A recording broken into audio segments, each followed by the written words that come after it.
सामंतरापुर छकरे दहीबरा express गोटे brand Bharat वर्ष रे 18 स्थान रे भुवनेश्वर रे 7टी स्थान रे प्राय 7टी स्थान रे ए कौन खाद्यर भंडार कहले अत्युक्ति हेब नाही।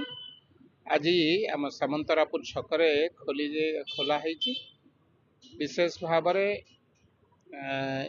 ओडिया पारंपरिक खाद्य को घरे घरे पहुंचेबार जो प्रयास मु टेस्ट करुले दहीबरा बहुत बढ़िया टेस्ट है एवं केवल ओडिया खाद्य नुह ओडिया खाद्य संगे मध्य छुंक देला भलिया राजस्थान खाद्य हो गुजराती खाद्य हो तार टेस्ट मध्य आपण माने नहीं पारिबे। सौरभ बाबू जड़े युव उद्योगी मु भावुची खाली भुवनेश्वर कहीं ओडिशा कहीं सारा भारत वर्ष रे लोकों पाखरे रुचि खाद्य पहुँचेबा पाई ए जो प्रचेष्टा विशेष भाव में ओडिया मानू ओडिया माने टिके खाद्य प्रिय लोक ओडिया तो खाद्य रे रहिले समान बहुत भल भाव में खाती ताकू अति सुंदर भाव में खाई था। तेणु सौरभ बाबूंकर ए प्रचेष्टा निश्चित भावे प्रति ओडिया घरे पहुँचब। मु सबु ओडिया भाई भौणी मानू आपण जरिया अनुरोध करी सामंतरापुर छक को आसतु दहीबरा एक्सप्रेस नाम ए सब जो खोली निश्चित भावे आपण माने खाद्यर टेस्ट करंतु मु मध्य टेस्ट कली बहुत सुंदर हेची खाद्य बहुत भल लगुच। आपण माने समस्ते आसतु आमे युव व्यवसायी मानू आगु को बढ़ेबा संगे संगे आम पारंपरिक खाद्य खाइबा संगे तार प्रचार प्रसार करिवार मध्य समय आसीची। केवल भारत वर्ष रे नुहे मु जहाँ शुणिली भारत वर्ष बाहर मध्य नेपाल रे मध्य से एभली एक दहीबरा एक्सप्रेस ना रे गोटे शॉप खोलिबा को जाउचंती। निश्चित भावे ये आम पई एक खुशीर खबर एवं सबु ओडिया भाई भौणी मानक अनुरोध करी ओडिशा रे रहुतिबा सबु भारतीय मानक मध्य अनुरोध करी समस्ते पारंपरिक खाद्य को खातु तार प्रचार प्रसार करंतु एवं सौरभ बाबूंकर ए जो प्रचेष्टा प्रभु जगन्नाथ तांको आहुरी आशीर्वाद दियंतु। एई भली भावे आम ओडिया खाद्य सहित भारतीय खाद्यर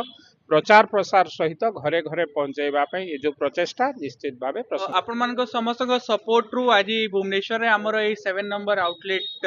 एटी खोली छु और धीरे धीरे आपण माने देखि परतबे कि साइज भी बढ़ुची हमर आउटलेट रो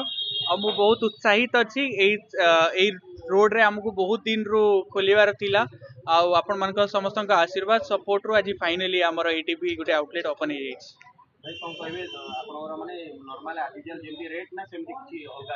नहीं देखु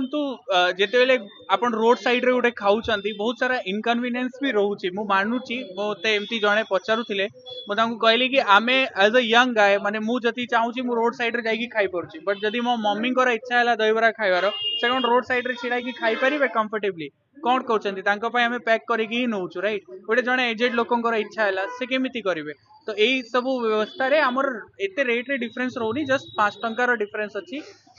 आपण जदि देखिबे तो चा कॉफी तो 10 टंका रे रोड साइड रे भी मिलुची किंतु लोक 300 टंका की देकी भी तो पिउछंती कॉफी तो गुटे किछि तो डिफरेंस तो रही छी किंतु किछि लोक भाबंती जे काचो भाचो लागि जे भितर दहीबरा गले 50 टका नै पारंती किंतु रोड साइड रे हम खाइ फेर कुलुमकुला 20 टका 30 टका से धारणा को आपण दुनो करे कोन कहबो देखंतु बहुत सारा जिंस अछि जो जिंस समय निये आमे सबू मोर मने अच्छी आमे सबू नदी नालू पानी पिउतिलु गोटे समय थिला आज आपण कोठी भी गले कौन नदी नाली रू पानी पिउछंती कि को तालाब रू पानी पिउछंती आज आपण को बिस्लेरी किनले बोतल दरकार आ धीरे धीरे एते अवेयरनेस आसी गलानी जे कि आपण से डुप्लिकेट बोतल भी पानी पिउ नांती रेलवे रो पानी आसले भी सेटा पिउ नांती तो एटा गोटे सबू समय कहि परिबा कि समय सहित ये सब जिनस लोक जानवे शिखिबे अनुभव करेंगे आउ डेफिनेटली दहीबरा एक्सप्रेस कहीं दहीबरा एक्सप्रेस भाया आउ भी लोकों को प्रयास करने कथा आउ भी एमती ब्रांड आउ चेन दहीबरा उपरे ओडिशा खाद्य उपरे आसीबा कथा। एटा भुवनेश्वर रे हमर 7 नंबर ब्रांच हेलानी आ पूरा ऑल इंडिया जदि आमे कहिबा तो 17-18 नंबर पाखापाखि ब्रांच।